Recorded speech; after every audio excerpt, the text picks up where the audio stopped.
Desde los orígenes de la civilización, el peor enemigo del hombre ha sido el hombre.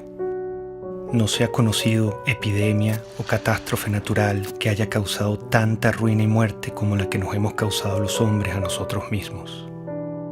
Las guerras, las tiranías y las dictaduras son las cicatrices humanas más vergonzosas de la historia de la civilización. Venezuela, el país más rico de América Latina, vive una desconcertante transformación política y social a partir de 1992. Un carismático caudillo militar fue el protagonista de este tiempo.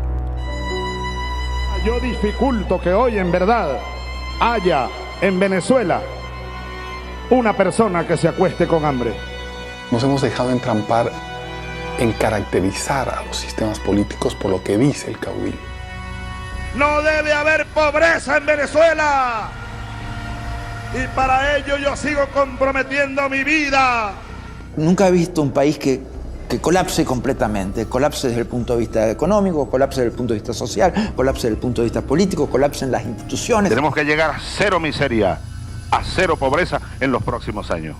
No es fácil. Es haber arrasado a uno de los países más ricos del mundo. Los indicadores de salud. Bueno, vean ustedes los cambios, pues esto es lo nuevo. Esto es lo nuevo. Se coloca a Venezuela en el país con más inseguridad, con más homicidios, con más inflación. Somos la primera potencia petrolera de este mundo. Tenemos la reserva de petróleo más grande. En Venezuela hay petróleo para 200 años. El chavismo yo creo que es una colección fantástica de todos los errores de política económica que se han cometido en la historia. La economía debe ser enfocada con un objetivo central: satisfacer las necesidades de la sociedad, como queramos llamarlo.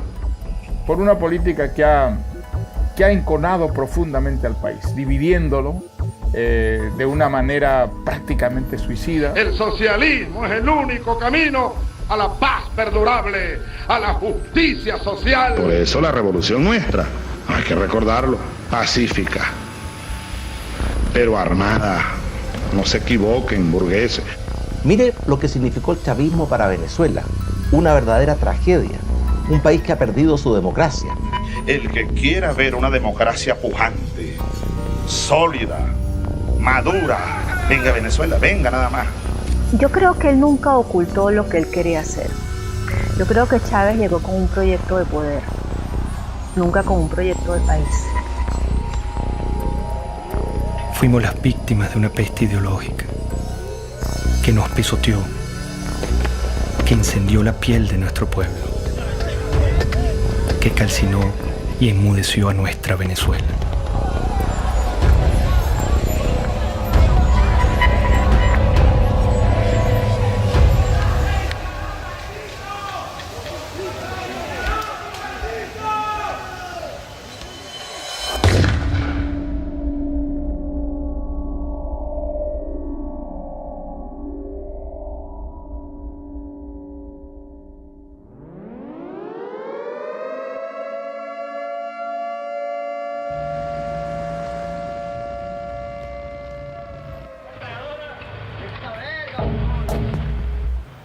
Al filo de la medianoche del 4 de febrero de 1992, Venezuela era sorprendida con un sangriento golpe de Estado.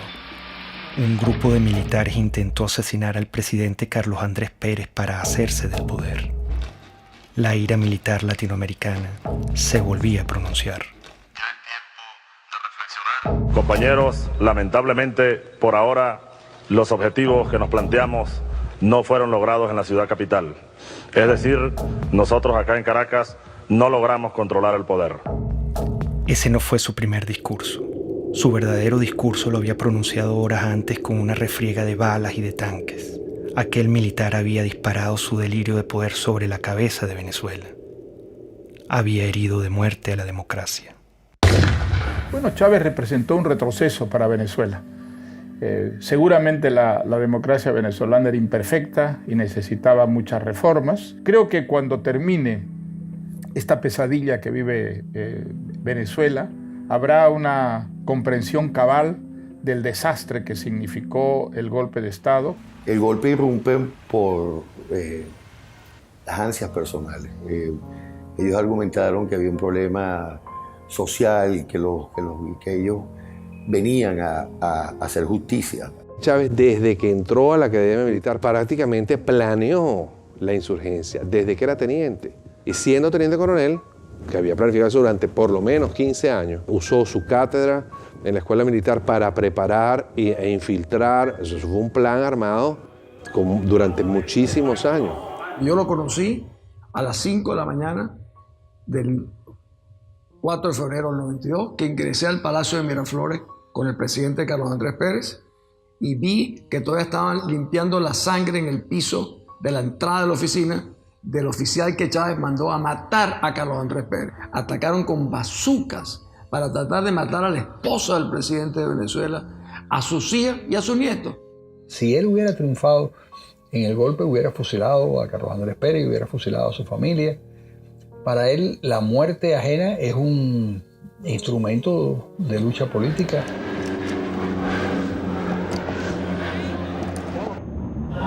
Este es un boletín extraordinario de El Observador. Ustedes pueden observar en este momento cuando uno de los aviones Bronco intenta lanzar cohetes exactamente en este momento está cayendo uno de los cohetes cerca del palacio. En estos momentos, señores, ustedes pueden observar cómo acaba de caer un cohete cerca del Palacio de Miraflores. Parece que una de las partes del Palacio de Miraflores sí sufrió bastantes daños, uno de los muros.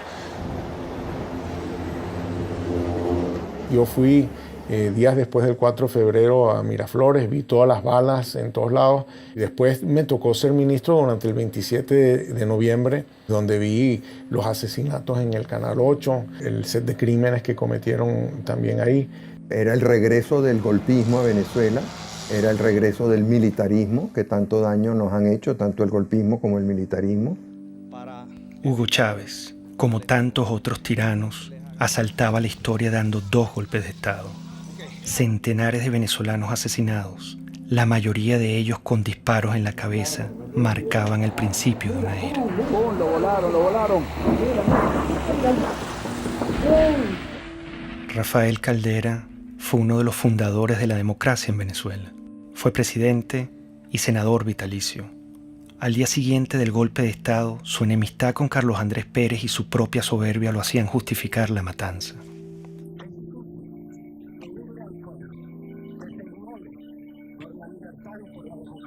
Su ambición de poder le daría un rol protagónico en el ascenso de Hugo Chávez. Irresponsablemente llegó a decir: debo confesar que el 4 de febrero Chávez me causó una excelente impresión como se la causó a todo el mundo.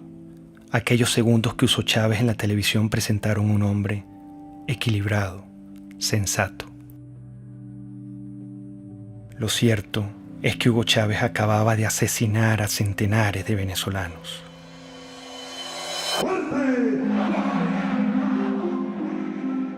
Con la finalidad de conformar un movimiento político que logre conquistar la presidencia de la República, el comandante Hugo Chávez, uno de los líderes de la asonada militar del 4 de febrero del año 92, se incorporó hoy a la vida cívica luego de que el presidente Rafael Caldera le otorgó la libertad. Esta generación militar que tomó el camino del sacrificio, se forjó en el Fuerte Tiuna, en los cuarteles militares, va a demostrarle a los politiqueros venezolanos cómo se conduce un pueblo hacia el rescate de su verdadero destino.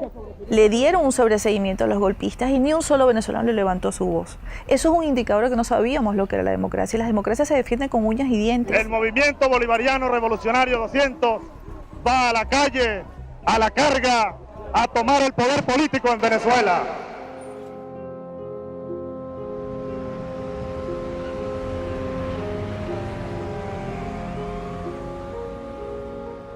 La democracia generó oportunidades, expectativas que implicaban un enorme desafío para las instituciones políticas y económicas. Y no se dio con la velocidad que estos millones de venezolanos que salían de la pobreza y que emergían en una vibrante clase media quería seguir ascendiendo y aspirando. Hugo Chávez entendió que había un pueblo muy desilusionado, que estaba harto de los políticos de siempre, que estaba harto de las oligarquías de siempre, que estaba harto de las élites de siempre. Puso en el centro de la conversación nacional a un grupo humano muy importante de los venezolanos que habían sido excluidos. El año que viene se ve esto horroroso y gracias a los gobernantes, que es lo que nos han llevado a este extremo. Bueno, yo creo que será más caro todo, porque imagínense cómo está la situación, todo será peor. Venezuela vivía en democracia. Una democracia imperfecta como en cualquier país, pero también con grandes avances en su infraestructura y en su cultura, incluso en el plano económico y político.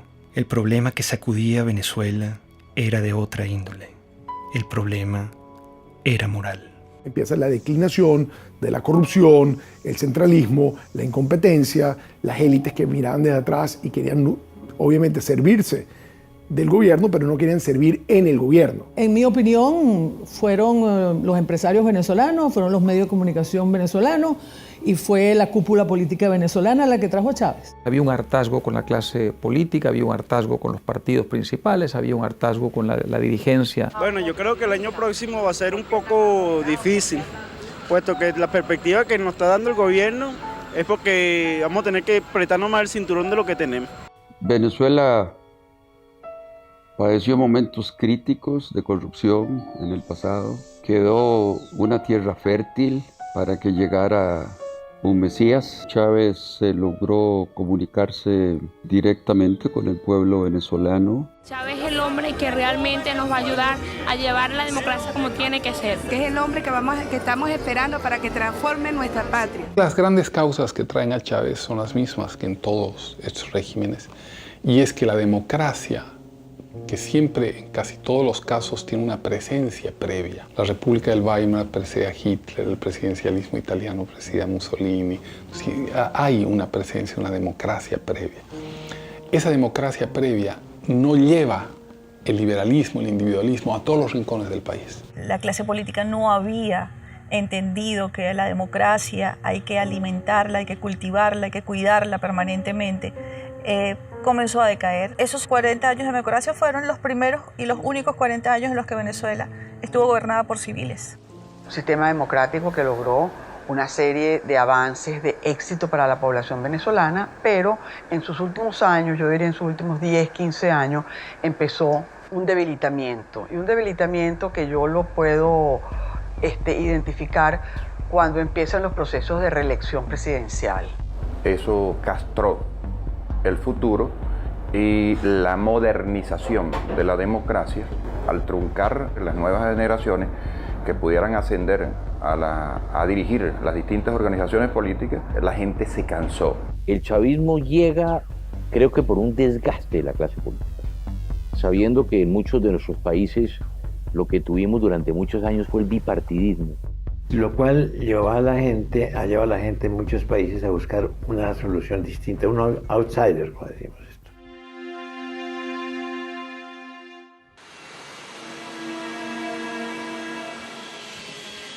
Hugo Chávez apenas salía de la cárcel viajó sospechosamente a La Habana, Cuba. Fue recibido con honores de jefe de Estado por Fidel Castro. Ahora, nuestro homenajeado de esta noche, el comandante Hugo Chávez. Cuba es un bastión de la dignidad latinoamericana y como tal hay que verla y como tal hay que seguirla y como tal hay que alimentarla. Y lo hizo. Prometió extender la mano al proyecto revolucionario de Castro y usar el petróleo de Venezuela como recurso político de expansión ideológica. Un proyecto estratégico de largo plazo, en el cual los cubanos tienen y tendrían mucho que aportar, mucho que discutir con nosotros. Es un proyecto de un horizonte de 20 a 40 años. Un inmenso abrazo bolivariano para todos ustedes.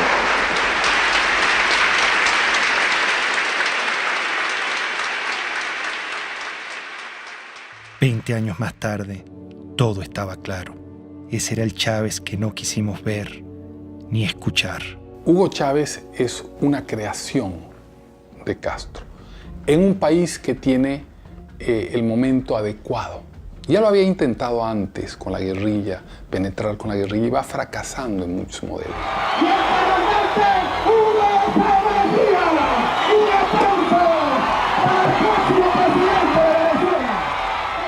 Llegó a Venezuela y se lanzó a la presidencia de la República.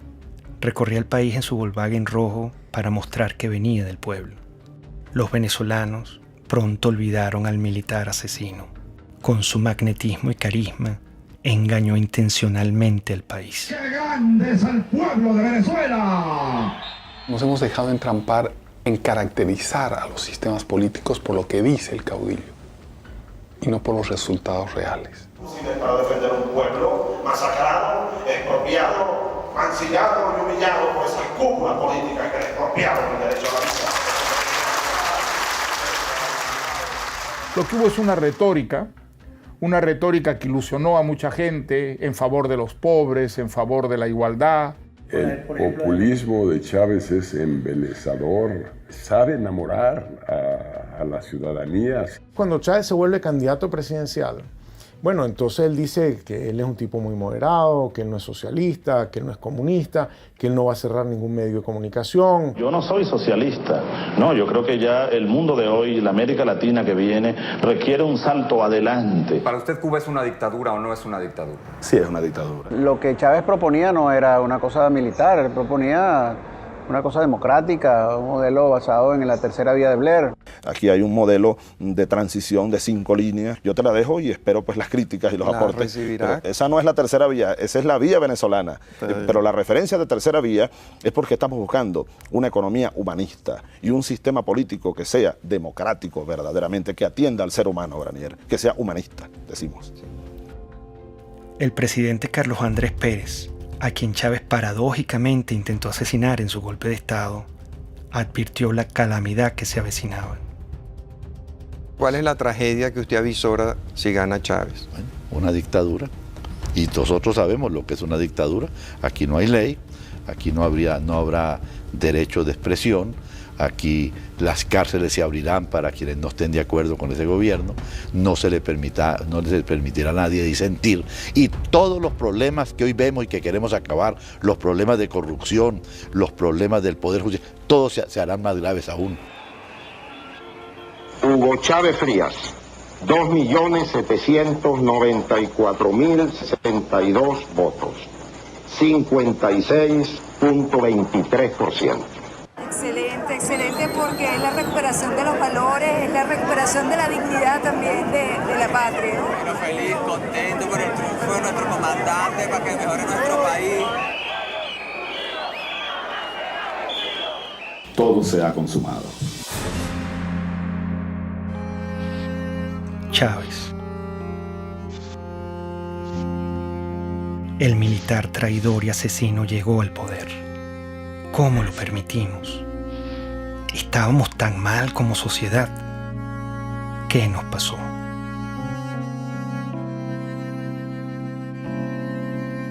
Cuando yo conocí a Hugo Chávez, yo le dije, te advierto una cosa, lejos de ser tú la solución, tú eres la encarnación del problema de Venezuela.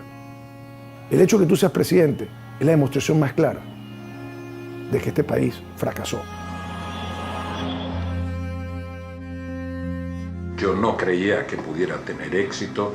Lo que oía del propósito, el propio juramento de la Constitución, me parecía de un adanismo esencialista muy peligroso. Te lo juro sobre esta moribunda Constitución, impulsaré las transformaciones democráticas necesarias para que la República Nueva tenga una carta magna adecuada a los nuevos tiempos, lo juro. Yo he sido siempre reformista, entonces todos los liquidacionistas me parecen que son ahistóricos, que van en contra de la historia, que crean lo que Malraux decía, revoluciones que son un día de fuego y 50 años de humo. Chávez se encuentra con una nación rota, malherida y rabiosa, presa fácil para un caudillo populista. Yo creo que Chávez era un personaje muy simple, cuando yo lo conocí. Simple en sus planteamientos políticos, que no tenía claros. Quería un cambio en Venezuela, pero no sabía exactamente muy bien hacia dónde. Chávez, el líder o el payaso o el cómico o el político, saca de la tumba a ese Drácula que causó tantas millones de muertes y tanta pérdida de valor en el siglo pasado, y lo desentierra y lo pone a caminar precisamente en nuestra América Latina y destroza Venezuela. En México se dice que no hay pillo que no sea simpático, ¿no? Y yo creo que Chávez es una perfecta descripción de eso. Por lo menos era muy simpático. No quiero abundar en la parte del pillo. Siempre lo que quiero y mi palabra es la ley.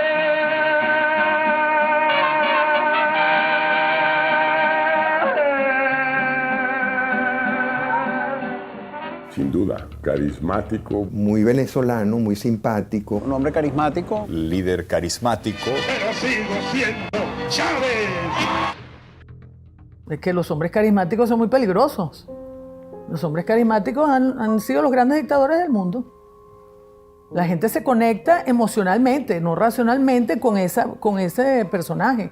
Había en él atributos que ayudaron a hacer de él una figura populista muy lograda. Evidentemente había una capacidad oratoria o retórica, pero con un poder de seducción muy notable. Había en él también una lectura intuitiva, no creo que intelectual, pero sí intuitiva, de un amplio sector de la sociedad venezolana. Eso es muy importante en un caudillo.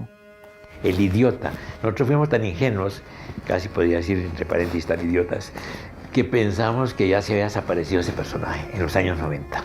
El idiota con toda su mitología, con todo lo que...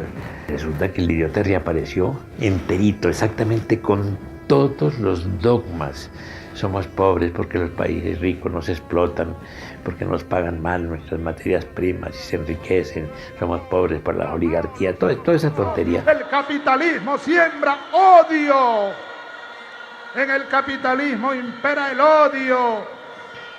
Fue evidente de un inicio democrático a cómo se fue separando ideológicamente, cómo se fue convirtiendo en una propuesta que no es ni siquiera de sustento ideológico, sino populismo puro, afán de poder, de controlar, de tener, de dominar, de mandar.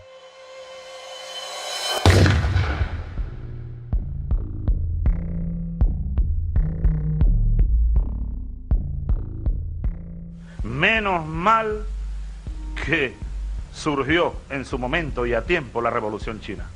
Menos mal que existió Mao Zedong.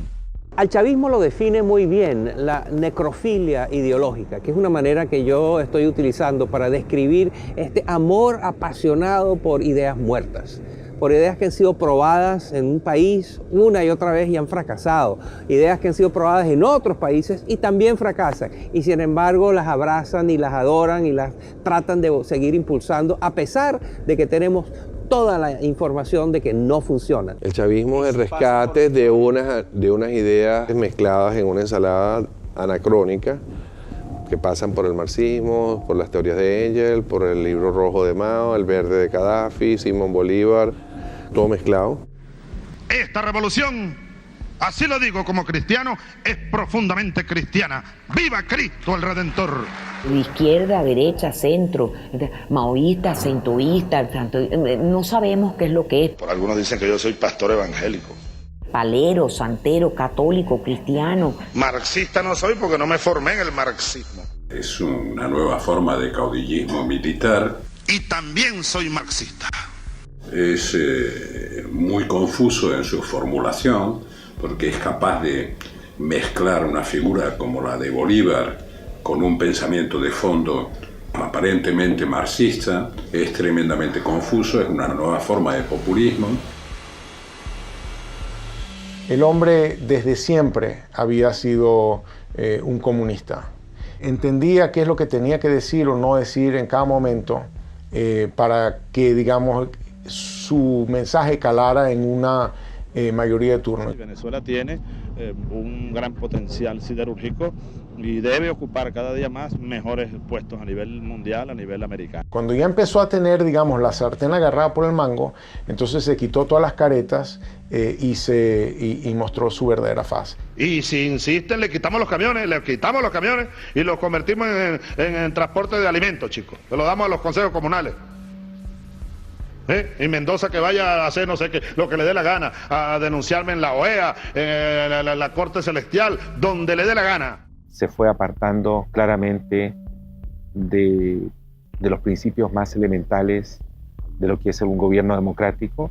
La legalidad fue desapareciendo poco a poco, reemplazada por el poder omnímodo, ¿no es cierto?, de la voluntad del caudillo.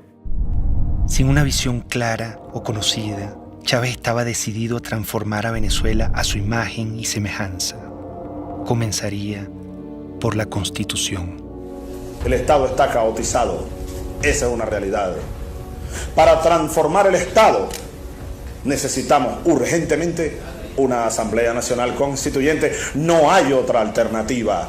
Con la Constituyente del 99, Chávez empezó a mostrar su talante autoritario y personalista.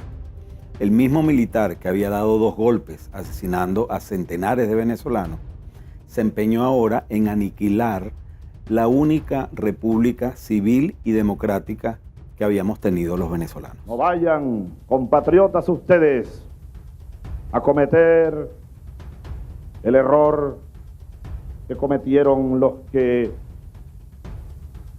habitaron esta casa durante 40 años. Y ya no les pertenece.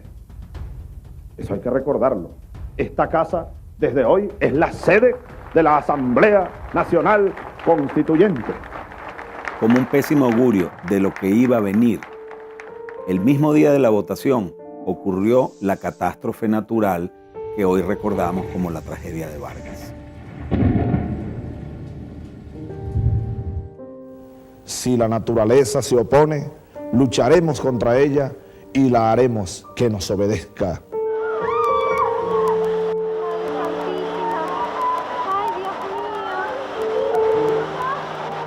Ha nacido la República Bolivariana de Venezuela.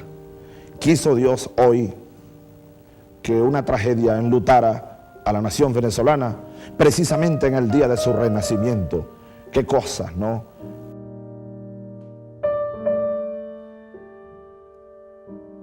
El drama que se vive en el estado Vargas es definitivamente inarrable. No se conoce las personas que perdieron la vida en esta implacable tragedia natural. El drama no finalizaba. Chávez rechazó la ayuda humanitaria ofrecida por los Estados Unidos y profundizó el horror y la tragedia. Vargas era un bastión desde el punto de vista geográfico, geopolítico, porque es la entrada del país, es el puerto, es el aeropuerto. Y si se sembraba una recuperación por la vía estadounidense, pues yo iba a ser la imagen más notoria de lo que implicaba la recuperación de Vargas.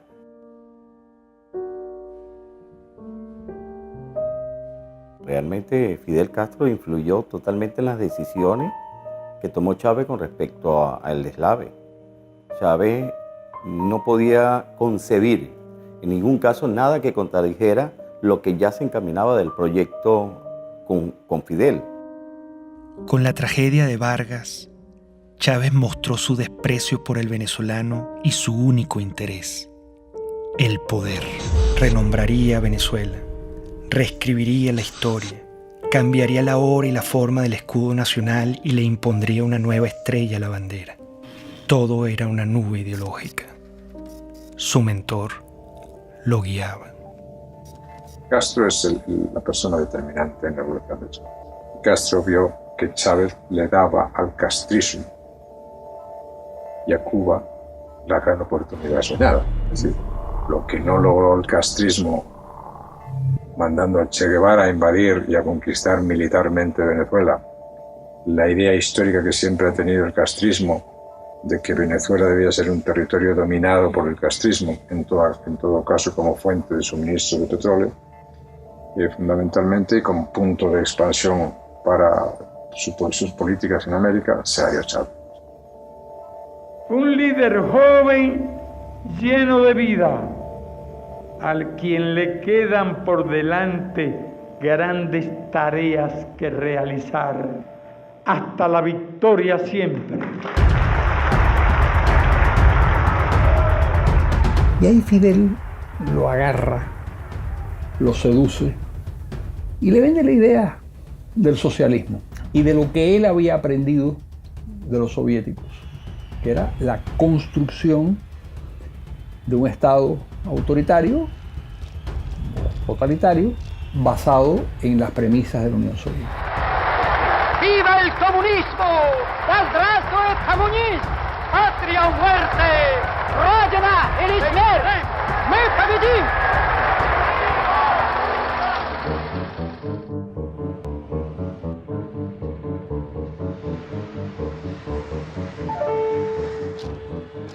Venezuela se vestía de verde oliva, se convertía en un cuartel.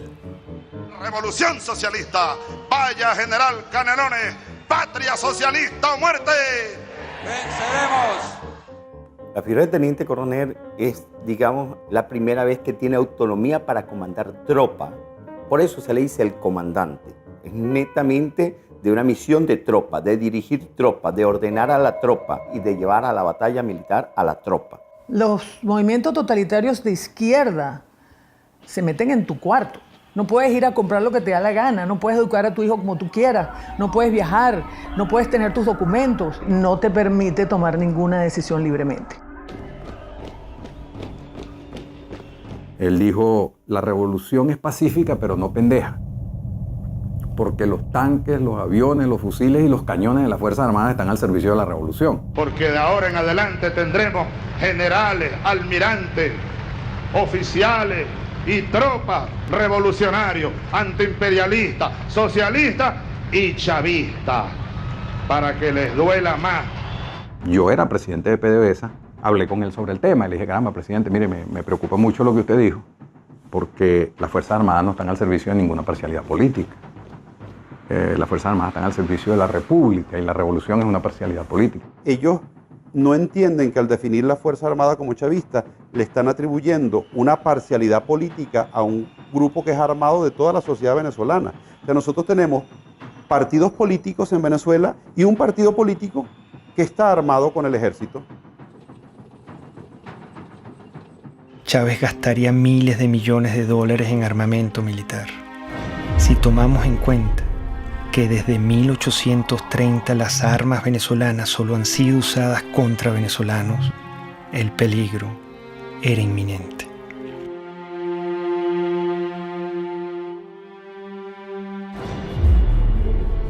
El precio del petróleo, cerca de $100 el barril.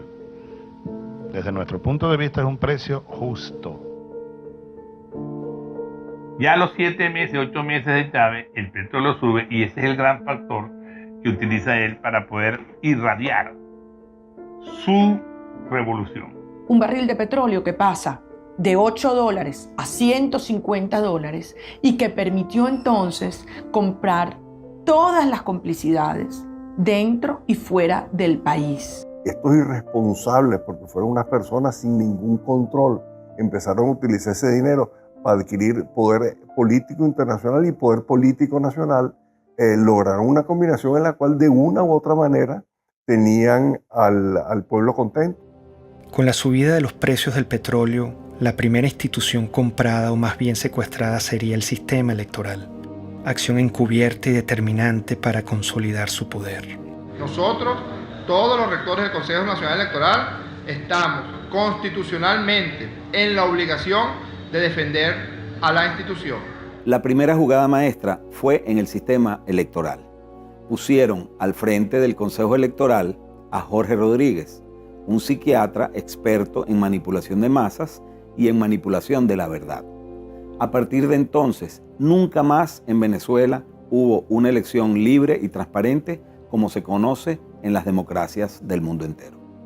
Un gobierno que llegó al poder también por las urnas, con elecciones, y luego también siguió celebrando algunas elecciones, se hizo reelegir, pero donde evidentemente existía un control y una concentración de poder muy fuerte. Chávez y el chavismo y todo el poder cubano ya desde el principio empiezan a construir el fraude. Consejo Nacional Electoral de Venezuela niega la posibilidad de realizar un reconteo de votos. La presidenta del organismo, Tibisay Lucena, anunció que escrutar las papeletas sería regresar al sistema electoral manual del pasado. Primero reclamamos que Tibisay Lucena vaya presa porque hizo fraude. El fraude fue genial.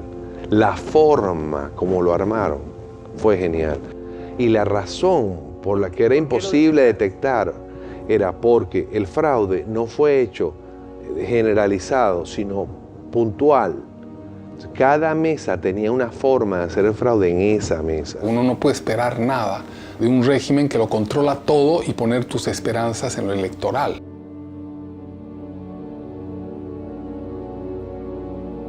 La lucha geopolítica iniciaba. Chávez intenta adueñarse de la Compañía de Petróleos de Venezuela, PDVSA. Necesita su dinero para consolidar su poder. Esa élite de PDVSA ha pasado la línea. Entonces yo anuncio lo siguiente. Anuncio la destitución, despido de las siguientes personas.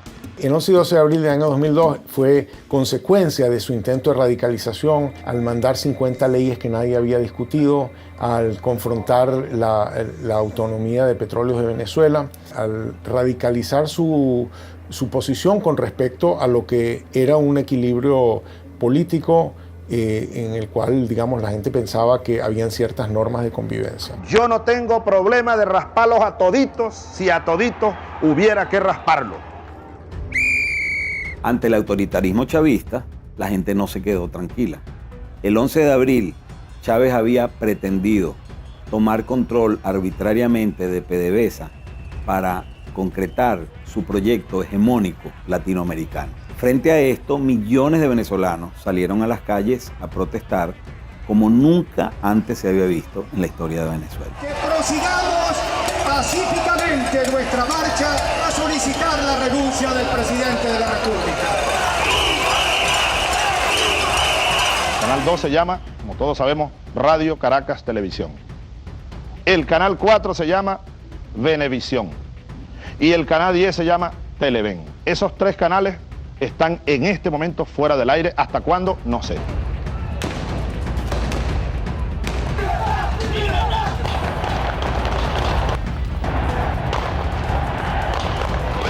La aplicación del plan Ávila, y el primer movimiento que vamos a hacer es la columna del batallón Ayala.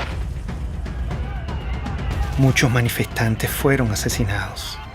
Chávez volvía a disparar a la cabeza de venezolanos inocentes como lo hizo en su golpe de Estado.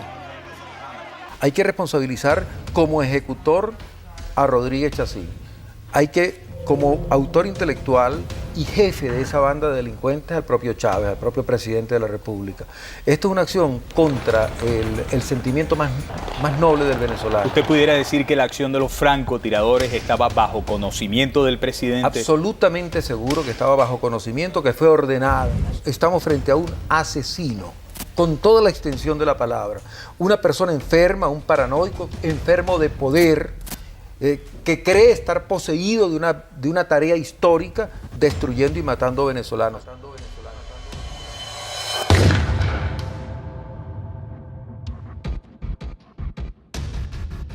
La certeza de que el país estaba encaminado hacia los peores pasos posibles me llegó el 11 de abril de 2002, porque era un país en el que el odio, el resentimiento y la violencia se habían enseñoreado ya, y se habían enseñoreado desde el poder contra la ciudadanía. Y esto va sobre todo a los empresarios nacionales, los productores nacionales. Algunos andan metiéndoles miedo que si yo les voy a quitar la tierra que tienen, las vaquitas que tienen, no les vamos a quitar nada, les vamos a dar. En Venezuela murió el productor agropecuario Franklin Brito, quien se encontraba en huelga de hambre por defender sus tierras en el estado de Bolívar. En todo momento el Estado venezolano utilizó todo el poder del gobierno para torturar a mi papá, para mantenerlo preso en un hospital militar. Mi papá ya iba a cumplir 9 meses en un hospital militar contra su voluntad. Chávez inicia un circo de expropiaciones y asaltos a la propiedad privada. En aquella casita que está allá vivió Bolívar recién casado. Esa casita que se ve ahí con 2 balcones. Y ahí lo que están en unos negocios, exprópiese. Él expropia y no produce y además quiebra a los que están produciendo. Si tratan de parar la producción, les expropio todas las plantas de procesamiento de arroz. Se las expropio, no tengo problema. No crean que les voy a pagar con dinero contante insonante. Si Chávez sobrevolaba en helicóptero una zona agrícola y Chávez se asomaba a la ventana y decía, ¿de quién son esas tierras que están ahí? Están bien buenas esas tierras. Bueno, al día siguiente esas tierras estaban expropiadas. Entonces ahora yo les digo, yo estoy interesado en comprar y vamos a nacionalizar el Banco de Venezuela. Empieza a hacerse el estado de la banca, de seguros, de industrias, sobre todo industrias de alimentos. Las va destruyendo y deja al pueblo de Venezuela sin comida, con el cuento de que el empresario es un hereje que no tiene virtudes. O sea, vuelve a un discurso muy antiguo, maniqueo, de buenos y malos. Que están explotando a la clase media sobre todo, porque ellos, los privados, casi no construyen viviendas para el pueblo. No, ellos siempre hacen es viviendas de alto costo para la clase media y la exprimen a la clase media, la exprimen. Cuando yo veo que Hugo Chávez Frías dice que comenzaría el proceso de expropiación, ya lo habían hecho con algunas empresas, y que había que atacar la empresa privada, y dije, ay, ¿qué es esto? Cambió el rumbo totalmente, pero el Hugo Chávez del 2000, del 98, ese no era el Hugo Chávez Frías, y ahí están todos millones de venezolanos, creímos en una esperanza. Esa esperanza se sepultó porque yo lo viví en carne propia. El daño económico que se le ha causado a la sociedad venezolana, que podría ser hoy día uno de los países más prósperos del mundo, después de haber tenido el boom de los precios del petróleo. Y sin embargo es un país que está arruinado, con un crecimiento negativo gigantesco, con desabastecimiento, con pobreza, con angustia, con desesperanza. Frente al atropello, una mujer lo encaró. Por favor. ¿Cómo puede usted hablar de que respeta al sector privado en Venezuela cuando se ha dedicado a expropiar, que es robar? Este es el momento de darle respuestas al país, a las más de 180.000 madres y mujeres que en estos 13 años han perdido a sus hijos, a sus esposos, a sus padres, y a los cuales no se les ha hecho justicia. Esto es lo que yo hablé desde el fondo de mi alma, del corazón, del estómago. Yo estaba hablando por eso, por las más de 100.000 mujeres que han perdido un ser querido y que nunca le han ni siquiera pedido perdón o dado el pésame, de las amas de casa que ya se peleaban por un litro de leche.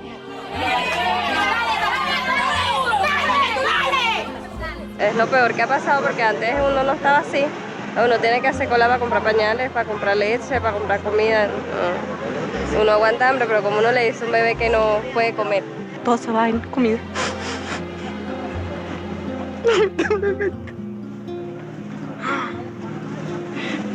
Estamos pasando trabajo.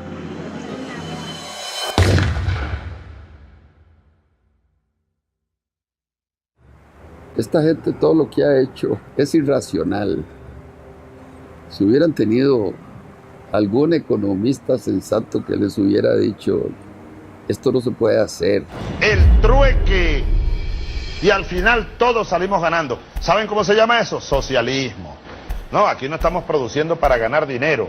El chavismo yo creo que es una colección fantástica de todos los errores de política económica que se han cometido en la historia.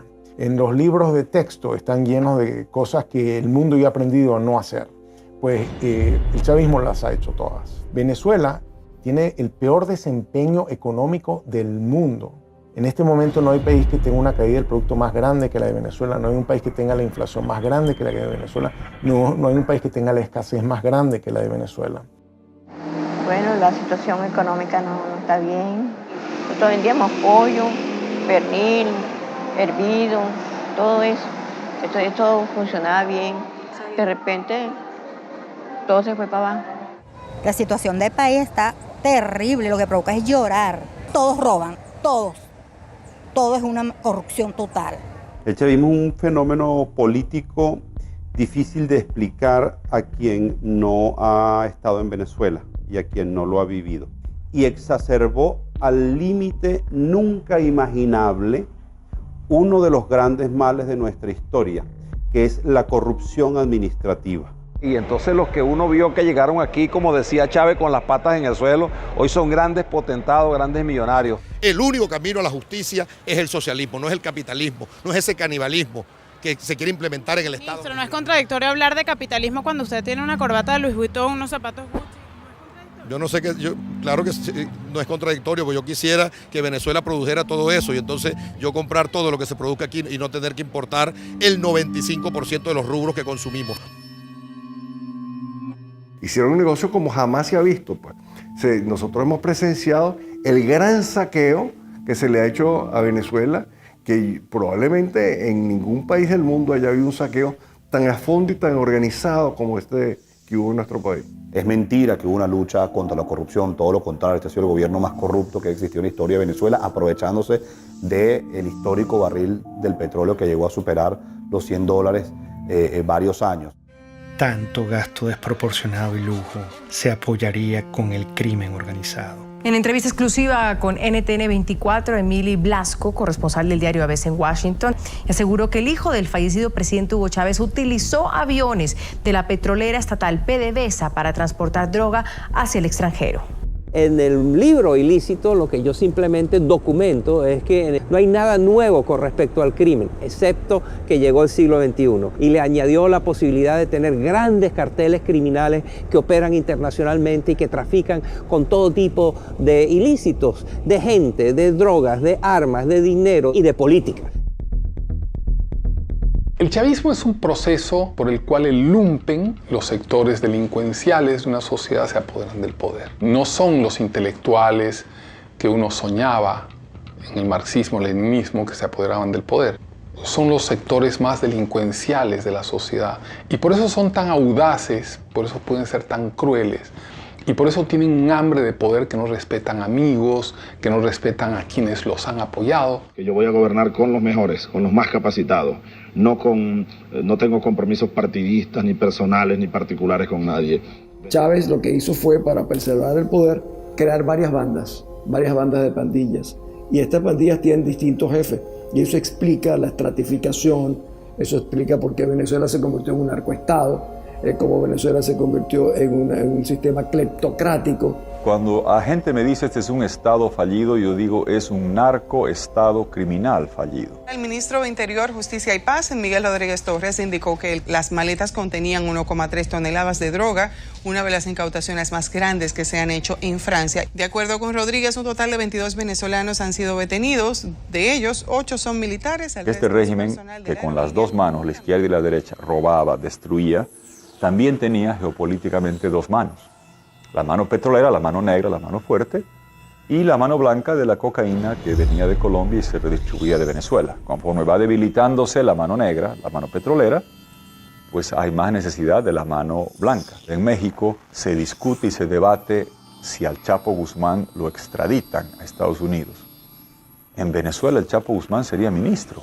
A través de este medio de comunicación, Limsi Salazar, quien es uno de los hombres importantes de la seguridad que tuvo Diosdado Cabello, denunció que el presidente de la Asamblea Venezolana sería el líder del Cartel de los Soles, una banda de narcotráfico internacional que tendría entre sus miembros a varios militares venezolanos. Diosdado Cabello es oriundo también del estado donde yo nací también. Era un muchacho muy humilde del pueblo del Furreal, pero la ambición desmedida de este señor se convirtió a tal magnitud que con el Pollo Carvajal, general narcotraficante vinculado al Cartel del Sol, que hacía lo que le ordenaba Diosdado Cabello, impulsaron y protegieron el narcotráfico en Venezuela. Es una cosa terrible lo que voy a decir, pero esto ha funcionado más como una banda delincuencial que como un sistema político. Por eso es tan difícil explicárselo a la gente de fuera. Venezuela se convirtió en un narcoestado. Jueces, ministros, diputados, incluso la familia presidencial era acusada y encarcelada por ello. Los índices de criminalidad se desataron. El peor problema que hoy tenemos en Venezuela, incluso con la escasez y la inflación que hay, yo estoy convencido que es la inseguridad. Es la inseguridad que es la consecuencia del 98% de impunidad. Una impunidad que protege a las bandas organizadas, una impunidad que protege a aquellos que tienen granadas, que tienen fusiles, que andan en vehículos blindados. Estamos presos y con temor. Tenemos mucha inseguridad, muchos malandros en la calle que nos callan. Y esto no puede seguir así. Que en el mes de marzo, en esos 30 días, en la morgue de Caracas, haya habido ingresos de muertos por violencia que se equipararían a las muertes por violencia de un año de la España de 46 millones de habitantes, es aterrador. Y el ritmo sigue aumentando. El peor legado de Hugo Chávez son los cientos de miles de muertos que han hecho no solamente que familias enteras se enluten, sino que millones de personas dejen Venezuela. La gran parte de la inmigración venezolana no es una inmigración económica como la que empezamos a ver ahora. La gran parte de la inmigración venezolana es una inmigración presa del pánico de vivir en una sociedad absolutamente enfrentada y donde se mata por odio. Ante la absoluta impunidad, el pueblo tomó aterradoramente la justicia con sus manos.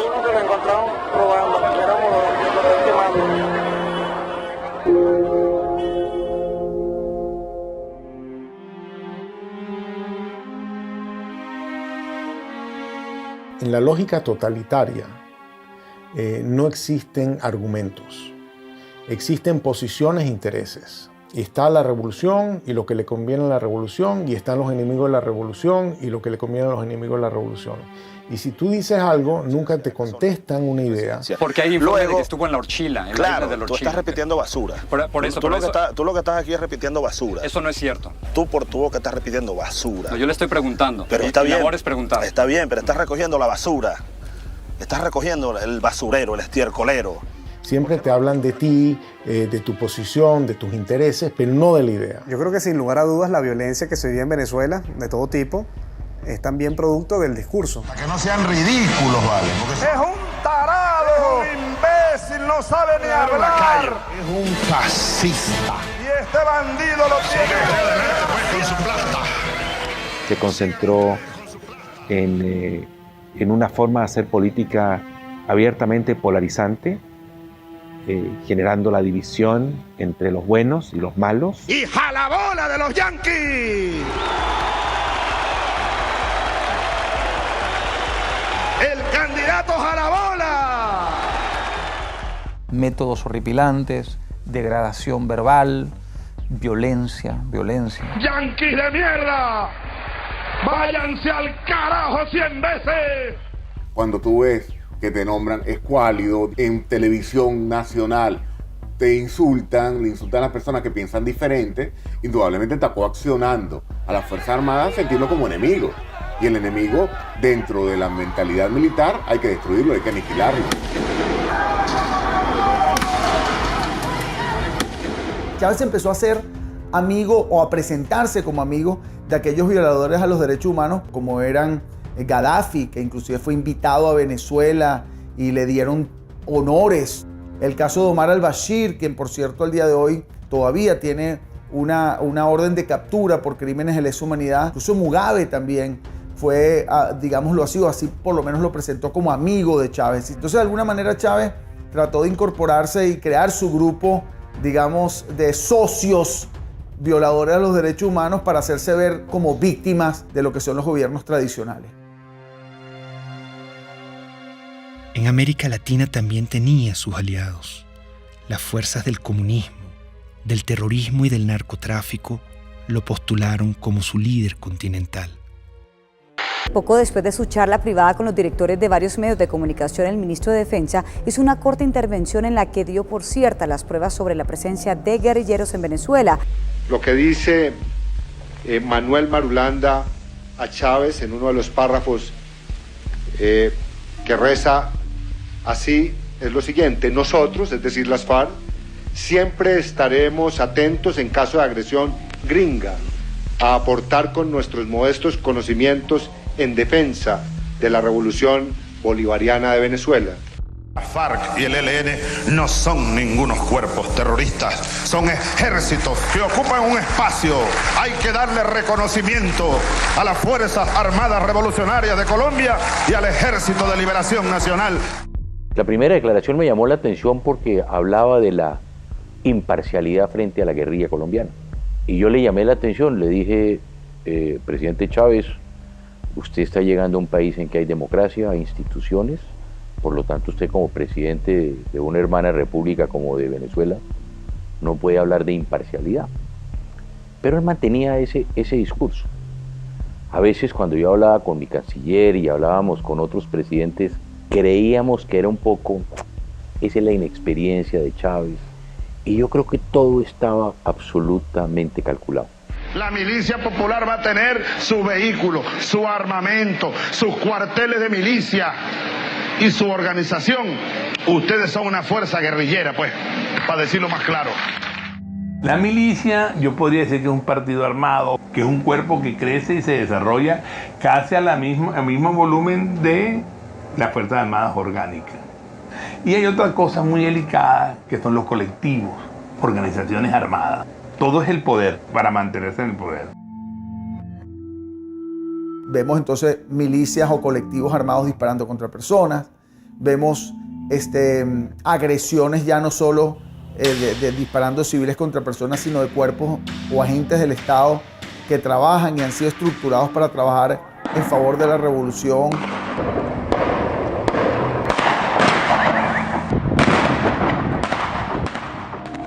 Se dispuso controlar hasta la última conciencia.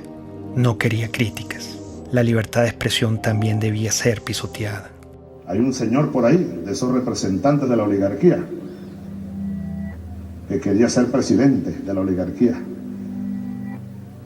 Y que luego esos gobiernos adecocopellanos le dieron concesiones para tener un canal de televisión. Estoy viendo la televisión, una cadena más, y me llama la atención el tono en el que está hablando delante de militares. Y ahí es donde él hace el anuncio de que él va a cerrar a Radio Caracas. No habrá nueva concesión para Radio Caracas Televisión. Se acaba la concesión. Ya está redactado la medida. Así que vayan preparándose, apagando los equipos, pues.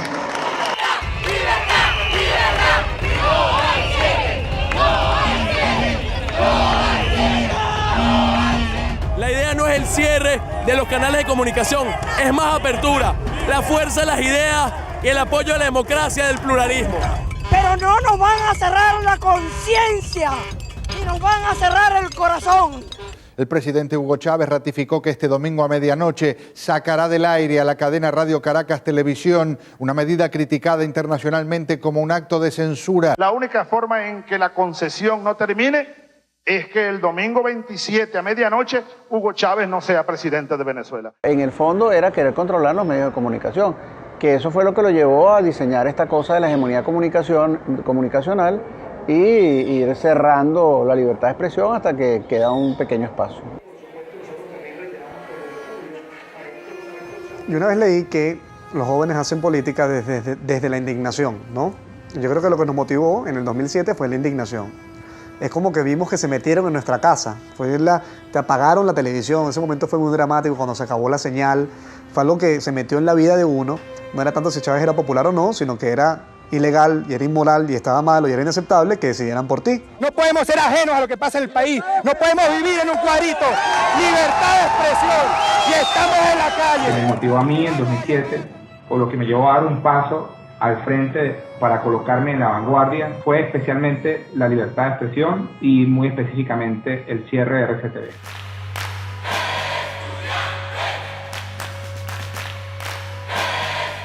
El movimiento estudiantil del año 2007 es el hecho social más importante de los últimos 50 años. Esto es un movimiento que surge en defensa de la libertad, de la dignidad, de los derechos humanos. Y lo que ellos están diciéndole al país y a Chávez, en cierta forma, es: no, señor, tú eres mi pasado. No me gusta este presente y voy a pelear por un mejor futuro. Soñamos con un país donde podamos ser tomados en cuenta sin tener que estar uniformados. Eso fue un punto de quiebre, porque los estudiantes salimos de las aulas para la calle. Estar en la calle si fuera necesario, pero el pueblo tiene que salir, pero el pueblo tiene que acompañarnos, pero la gente en esos barrios de Caracas, oprimida, pobres y sin posibilidades, tienen que salir a pelear por su futuro. Somos unos jóvenes que apenas con 21, 22, 20 años de edad salimos con nuestras manos blancas de manera creativa, irreverente, con mucho espíritu desafiante en las calles, pero siempre de manera no violenta. Y le demostramos al mundo, y hoy lo podemos ver en perspectiva, que la reserva más importante que tiene Venezuela era la reserva moral de los estudiantes.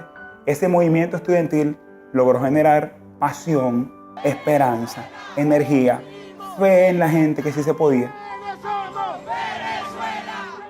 Pese al surgimiento del movimiento estudiantil, Chávez siguió su proyecto hegemónico.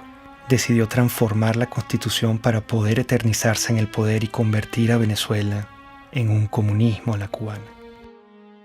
Hugo Chávez en el año 2007 lanzó una reforma constitucional que no planteaba sino la destrucción del Estado liberal venezolano. Aceptamos el reto electoral, organizar a millones de venezolanos, defender esos votos y ganar. La única forma que ese día, que la noche del 2 de diciembre, no estuviéramos dispuestos a respetar, a hacer respetar la voluntad popular, era que nos matara.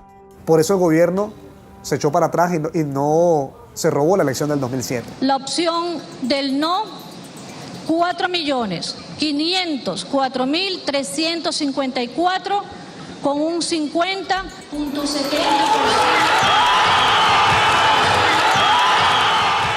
Hay un quiebre de ese proceso político. El presidente Chávez lo obligan a reconocer la victoria del movimiento estudiantil y de Venezuela y cataloga esa victoria como una victoria de mierda. Es una victoria de mierda. Y la nuestra, llámenla derrota, llámenla, pero es de coraje, es de valor, es de dignidad. Ese movimiento estudiantil le originó nada más y nada menos que la única derrota que tuvo Hugo Chávez, la única derrota que se llevó a la tumba el 2 de diciembre de 2007, cuando se frenó la reforma constitucional. Creo que es allí donde empieza la debacle de Hugo Chávez y que culmina, por supuesto, en lo que hoy tenemos, que es el desastre absoluto. La derrota frente al movimiento estudiantil radicalizó sus políticas de persecución contra la oposición.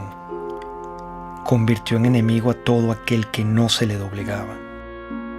Y yo lo acuso ante el pueblo y ante el mundo por golpista y por fascista. Tú te das cuenta de que en el patrón hay sistematicidad que empieza por la estigmatización criminal, la señalización de una persona como un criminal. Compadre, vamos a ver quién va preso primero, desgraciado, si tú o yo.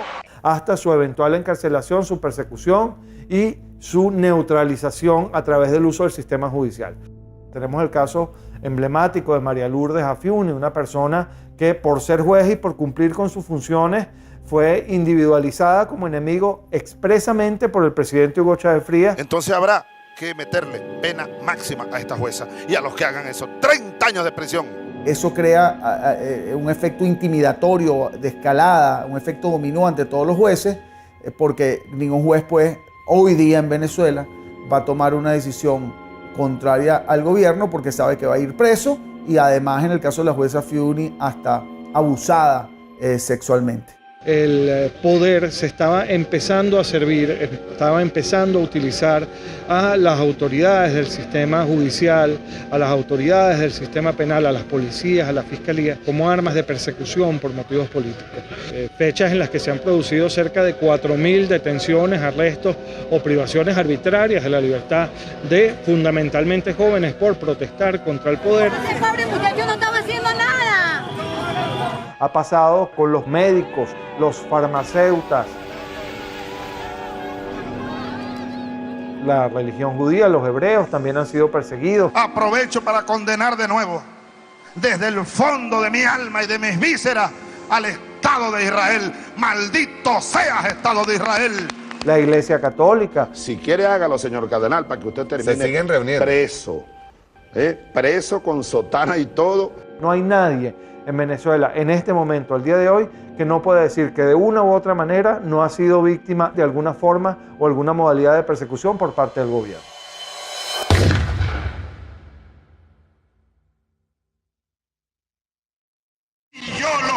discurso de contrarrevolucionario y hay que barrerlo del mapa político venezolano. A mí me acusaban de todo lo que le acusaban. Pueden acusar a una persona contra el gobierno: conspiración, asociación para delinquir, terrorismo, financiamiento al terrorismo. Tú estás allí simple y llanamente porque piensas diferente. Simple porque te conviertes en una amenaza. Y al convertirte en una amenaza eres su enemigo. Y al convertirse en su enemigo te tienen que aniquilar, bien sea moralmente o hasta físicamente. Esta lucha, hermanas y hermanos, es por todo el pueblo de Venezuela, que hoy está sufriendo cola, está sufriendo escasez. Los jóvenes no tienen empleo, no tienen futuro por un modelo equivocado. Leopoldo es un servidor público que ama lo que hace, que es servir a la gente. Hoy está encerrado precisamente por eso, porque es bueno. Este gobierno lo que ha hecho es perseguir y dividir a los buenos. Persiguen lo que funciona, dañan lo que funciona, lo que es el verdadero venezolano. Primera autoridad civil es Antonio Ledesma en Caracas. Y se presenten 120 y tantos hombres que el modo como se llevan a Antonio Ledesma es para hacer una película. El ejercicio del terror como mecanismo de poder. ¿Por qué está Leopoldo López preso? ¿Por qué está preso Antonio Ledesma? ¿Por qué? Porque el mensaje que transmite la revolución es muy claro. El líder político que ordene una movilización de calle, no importa lo que sea, va preso. Que la comunidad internacional se pronuncia diciendo que eso es inconstitucional, que viola los derechos humanos. Está bien, ¿cuál es el problema? Esa es parte de la receta de Fidel. Si te tienes que quedar aislado, te quedas aislado. ¿Cuál es el problema? Doy la orden de una vez, señor ministro de Defensa, ministro de Interior y los jefes de la policía. Me le echan gas del bueno y me lo meten preso.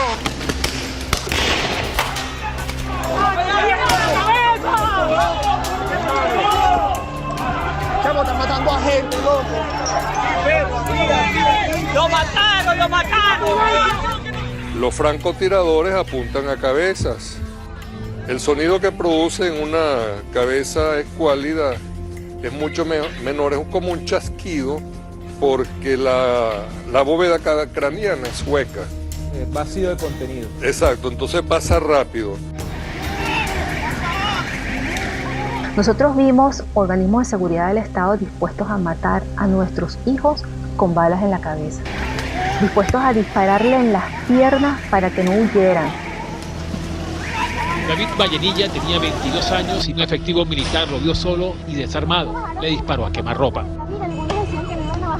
David cae al suelo y recibe una segunda descarga. Como puede, se levanta y da unos pasos, los últimos de su vida. Su cuerpo fue despedido con las letras del himno nacional, cantado por sus compañeros cuando era trasladado a la morgue.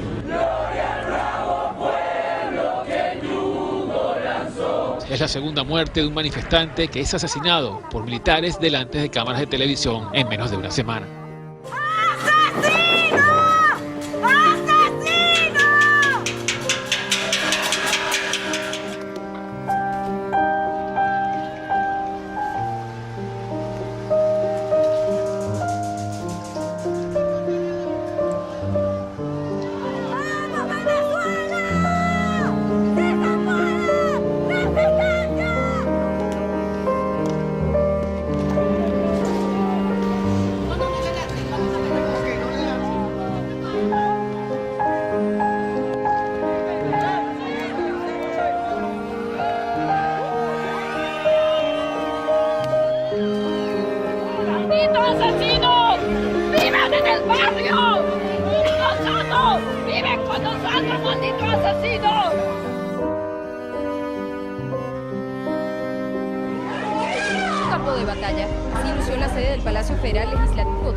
En la conmemoración de nuestra independencia, intentaron asesinarnos.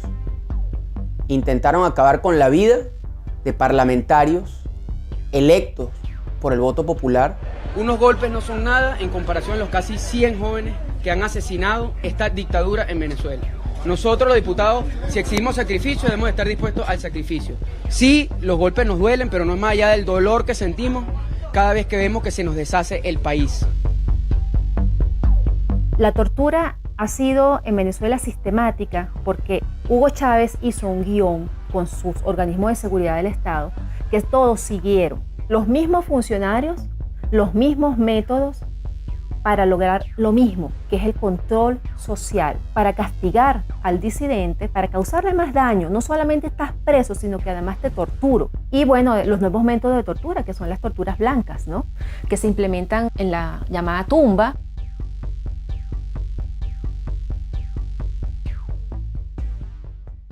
Sí fui torturado. Sí fui torturado en un lugar que te roba tu identidad. En un lugar donde tú sientes que estás muerto en vida. Donde el frío te hiela hasta los huesos. Donde tú ves una pared blanca 24 horas al día. Donde la luz está encendida y no te permite dormir correctamente. Donde el silencio impera. Donde te sientes sin esperanza.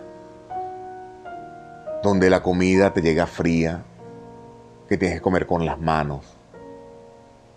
Donde tus gritos nadie lo escucha. Donde tu dolor nadie lo siente. Es estar enterrado vivo, Gustavo. Independientemente de los precios del petróleo, el gobierno garantiza al pueblo venezolano todos los recursos necesarios para lo que resta del año y continuar impulsando el desarrollo integral, el desarrollo económico. Terminado ese superciclo de precios, se acabó el socialismo del siglo XXI. Es decir, esa ilusión de que la gente puede vivir de unos buenos burócratas y que esos buenos burócratas, repartiendo eficazmente los panes entre la sociedad, nos iban a hacer felices a todos.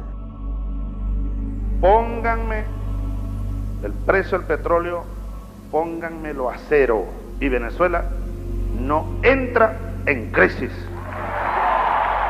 Pónganmelo a cero. El precio de los commodities vino abajo y el petróleo caro y el gas caro dejó de ser el gran padrino de las dictaduras de izquierda de América Latina. La crueldad daba para más. Privaban de alimento y medicina a la población para someterla y controlarla. El chavismo es como para ellos. Si fuera para uno, todos tuviéramos comida. Yo le apuesto que esa gente toda tiene comida en su casa, porque estamos pasando hambre. Hay demasiada escasez de comida. Para mantenerse en el poder, el elemento táctico es la pobreza como instrumento de dominación política. O sea, mientras tú te mantengas en un estado de pobreza, te domino. Yo te convierto en una persona sin recursos, pero con esperanza. Todos los días nos engañan. Ay, no hay cosa para nosotros. ¿Cuándo compramos? El martes tenemos hambre. El pueblo tiene hambre. El primer problema para los más desfavorecidos es saber si, estando desde las 5 de la mañana en una cola, van a encontrar algo. Por tanto, es alimentación básica, medicamentos inmediatamente necesarios para la enfermedad de cualquier familiar. Es fuerte, pues es fuerte. Sobre todo eso lo de la comida. A veces me toca salir por ahí, en casa, y un plato de comida para mi hijo. A veces, muchas veces, mío, se te cuesta sin comer. A veces para medianoche, mamá mía, no tengo nada que darle. Que es una política, sin la menor duda, dirigida a reducir a una parte de la población a una situación de crisis humanitaria extraordinaria, que es el tema de la falta de alimentos, medicinas, equipos, etcétera, que podemos analizar. Largas colas y humillación marcaban al pueblo para que pudiera acceder a migajas de comida. Estamos cansados, chamo, de hacer cola, estamos cansados de esta mariquera todos los días. Los viejos, los jóvenes, mira, los bebés en pijama, ¿qué es esa vaina? En Venezuela se han importado alimentos para alimentar a 3 países del tamaño de nuestro país. A la canciller Rodríguez, que es una mentirosa, que le damos comida a 3 naciones. Si no hay comida para Venezuela, ¿cómo le vamos a dar a 3 naciones? Si un venezolano va a una farmacia hoy, 90% de escasez en medicamentos para la atención, 99% de escasez para medicamentos neurológicos para el Parkinson y las convulsiones, 70% de escasez en analgésicos y antipiréticos, 80% de escasez en antibióticos. Yo como médico jamás he visto una biopsia que diga usted tiene cáncer de derecha o usted tiene cáncer de izquierda. Son enfermedades a las cuales hay que darle atención, a las cuales el Estado está en obligación de atender y hoy lamentablemente no lo está haciendo, no está sucediendo. El problema de la salud venezolana no fue de plata, plata hubo. Se robaron todos los dólares y la gente se muere porque no hay medicinas y se muere porque no hay comida. ¿Dónde está eso? Se lo robaron. Es la impotencia de ver cómo la gente a mi alrededor se está muriendo por hambre, por falta de medicina, por oxígeno en un hospital. 18 años que un régimen, porque esto no lo puedo llamar yo gobierno, destrozó el país. Se olvidó del pueblo y se olvidó que ese pueblo los puso en el poder y se olvidó que ese pueblo tiene necesidades.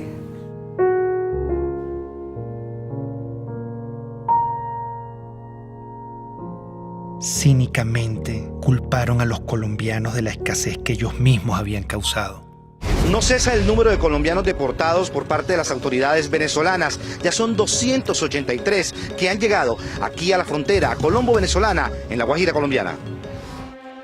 Es inimaginable lo que sucedió, es que estábamos viendo el Holocausto. Cuando marcaban las casas, que era una casa que estaba revisada, o la R o la D, la R revisada, y de R y D revisada y demolerla, eso no se había vivido en América Latina. Y ver esos rasgos hoy en día, la persecución en esa semana, ver a los colombianos saliendo de Venezuela, era tanto igual o peor que ver a los de Siria o ver a los de Grecia en sus barcas o traspasando fronteras en Europa para buscar migrar hacia otros países. Cosas que nunca habían sucedido. Había un niño enfermo y el papá rogándole que lo dejara llevar al hospital y no lo dejaban y todo por ser colombianos. Yo no creo que eso sea justo, que nos hayan sacado de allá así como unos perros, porque así fue como nos sacaron. No importa que andemos desnudos, no importa que no tengamos ni para comer. Aquí se trata de salvar la revolución. Las reformas que introdujo el comandante Chávez retrocedieron a Venezuela gradualmente hacia una dictadura en la que la libertad sufrió un terrible menoscabo. Con el chavismo, la libertad quedó despedazada. Todos los derechos humanos sin excepción fueron irrespetados y violados. El comandante ordenaba: Para retirarnos de inmediato de la tristemente célebre Comisión Interamericana de Derechos Humanos. Ya basta. ¿Hasta cuándo nosotros vamos a estar con esa espada de Damocles? A lot of dictatorships are very similar, and basically what you need in a dictatorship is to keep the very small number of people happy. That means that you're keeping a lot of people unhappy. Milosevic was very committed to destroy educated urban middle class in Serbia because he felt the real threat to his regime comes from these people. I was living in a country which was prosperous once.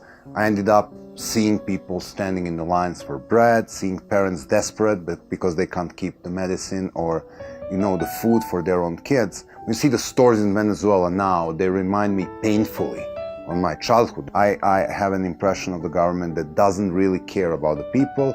It's super happy being in their little corrupted circle. And they don't even look at the street. They live in some kind of the parallel world. El chavismo intentó plagar con su ideología al mundo. Una bacteria ideológica se inoculó en Latinoamérica y poco a poco fue creciendo hasta que se desarrolló en una peste. Es la peste del siglo XXI. Es una enfermedad muy peligrosa porque es una enfermedad que ha cundido, yo te diría, hasta los huesos a un grupo importante de la población que no va a desaparecer. Conquistando una relación, yo diría, en muchos casos parasitaria, de gobiernos, algunos caribeños, otros de Sudamérica y Centroamérica. ¡Sí se puede! ¡Sí se puede! En muchos casos es la de Podemos. Podemos es una amenaza real para la democracia.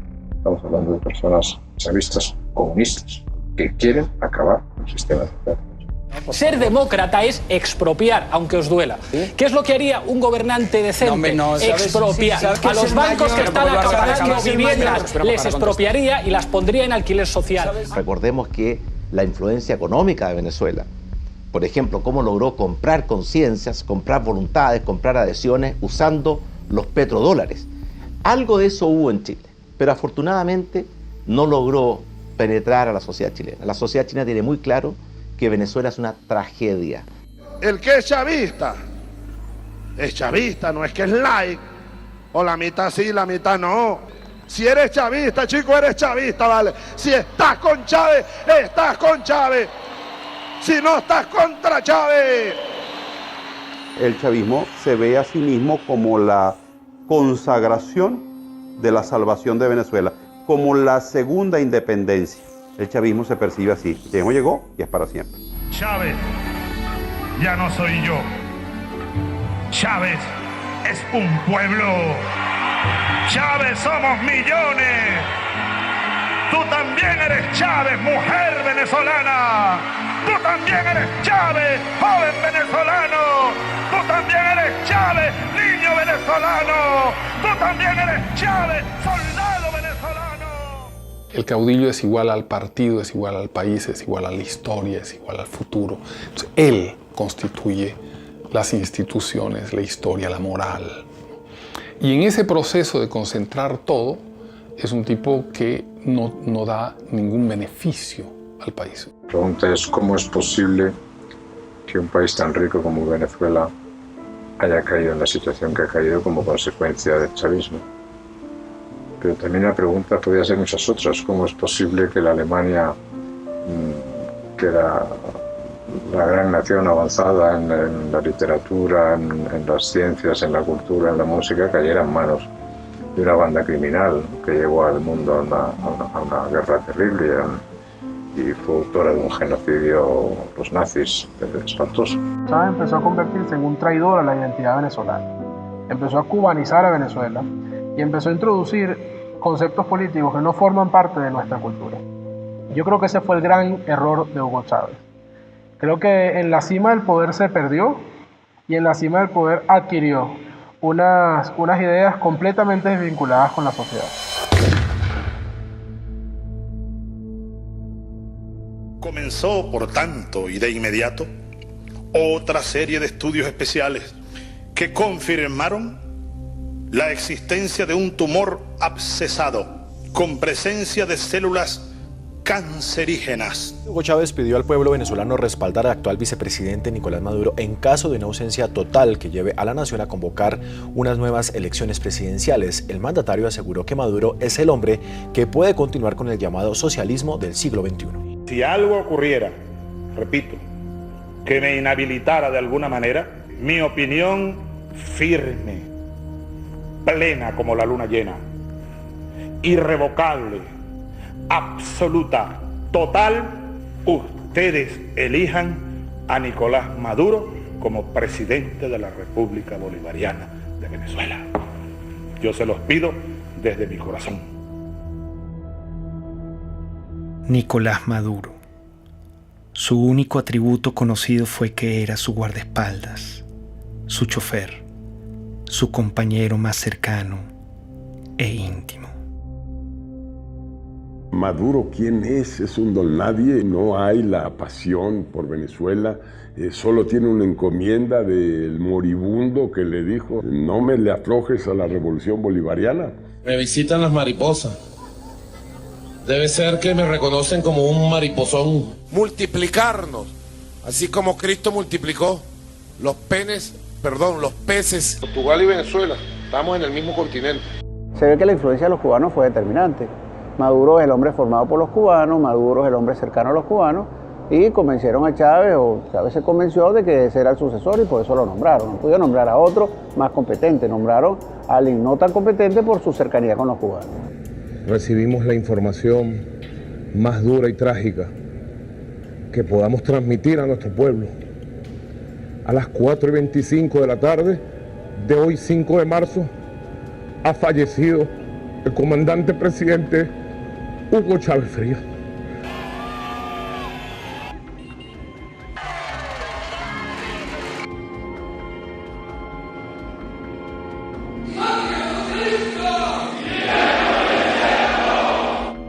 paz, aquí nosotros seguiremos su misión.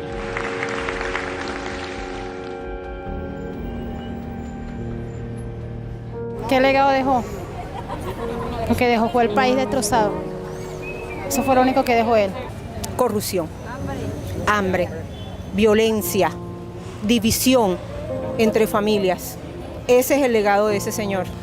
Esta es una de las 7 plagas que cayó en Venezuela. Lo peor que ha existido en este mundo. Lo peor, esa es la desgracia más grande que tiene Venezuela. Haber llegado a ese hombre, estamos peor porque hay más muertos todos los días, más delincuencia, más escasez. O sea, estamos peor que un país en guerra. Nunca he visto un país que colapse completamente, que se desmembre la familia venezolana. 2 millones de venezolanos se han ido del país en los últimos 3 años. 4.000 a 5.000 cruzan por día la frontera de Colombia en solución de continuidad permanente. Entonces, esa es la situación que vive hoy el país. No tiene nada que ver con la situación que vivía cuando Chávez asume el poder. Su gran legado es demostrar que ni éramos tan fuertes, ni éramos tan demócratas, ni éramos tan hermanos, ni éramos tan guerreros, ni éramos tan sólidos, ni éramos tan echados para adelante. Que era fácil darle un empujón a eso, tirarlo todo por la borda y montarse sobre la gente. Nadie se puede imaginar que un país que no esté en guerra esté viviendo lo que está viviendo Venezuela. Ha destruido el sentimiento de pertenencia de los venezolanos como una unidad, como una ciudadanía compartida. ¡Estamos pasando hambre! ¿Puedes creer que esto sea justo, vale? El país cambió, la gente cambió, las miradas cambiaron. Ya tú en Venezuela no ves sonrisas, no ves alegría, ves indignación, ves frustración, ves miedo. Y eso lo vimos todos los días. Nos dañaron profundamente. Mire lo que significó el chavismo para Venezuela, una verdadera tragedia. Un país que ha perdido su democracia, donde no se respetan los derechos humanos, donde se persigue a los adversarios como si fueran delincuentes. Estamos en un país ahorita muy necesitado. Tenemos que comer comida de la basura. La situación que estamos viviendo ahorita es fea, ¿no? En el nombre de los pobres, de la justicia y de la paz, se ha cometido el crimen más grande en la historia de nuestro país. El crimen de lesa humanidad es un ataque masivo o sistemático a la población civil cometido por una organización, que puede ser estatal o no estatal, de acuerdo a un plan. La existencia de presos políticos, la tortura a esos presos políticos, la detención como instrumento político, la generación de violencia como instrumento político, la muerte de manifestantes u opositores. En todos los años del chavismo fueron 2.000 personas que fueron asesinadas, lo cual implica una utilización del asesinato como mecanismo de sujeción y de represión para sostener el aparato político bajo control. El artífice, el creador de la criatura, se llama Hugo Chávez Frías. Matar a una persona en Venezuela se llama homicidio, pero matar a todo un pueblo de hambre se llama chavismo.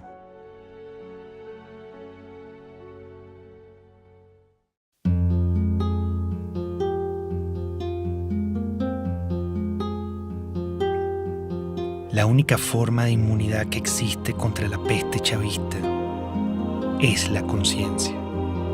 Mientras nuestro aliento sea capaz de empañar una lámina de vidrio, tendremos fuerzas suficientes para luchar por la libertad.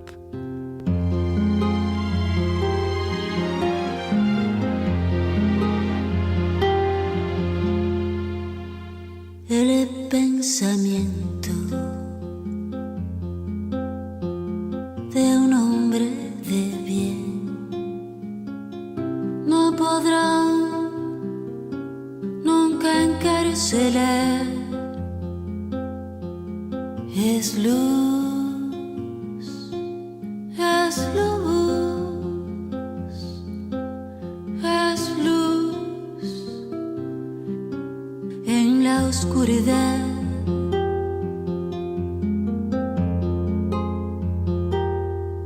Dijo el poeta. supe ser que el destino es la libertad. Bala en el pecho, balas por detrás, bala en la frente, balas al andar, pero nuestro destino es la libertad, la libertad.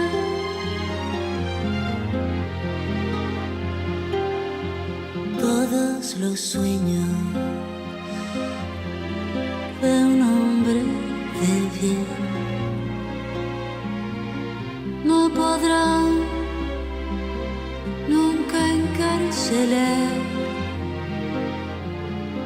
Son luz, son luz, son luz en la oscuridad.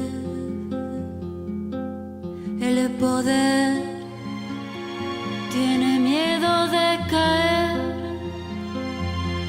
pero caerá. Él caerá.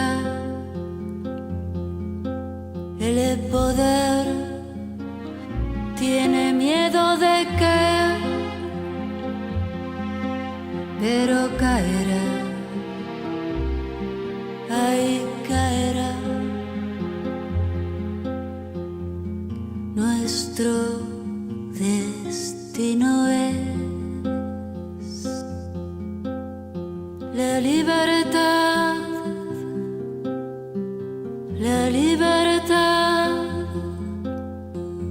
Luz es luz, es luz en la oscuridad. Nuestro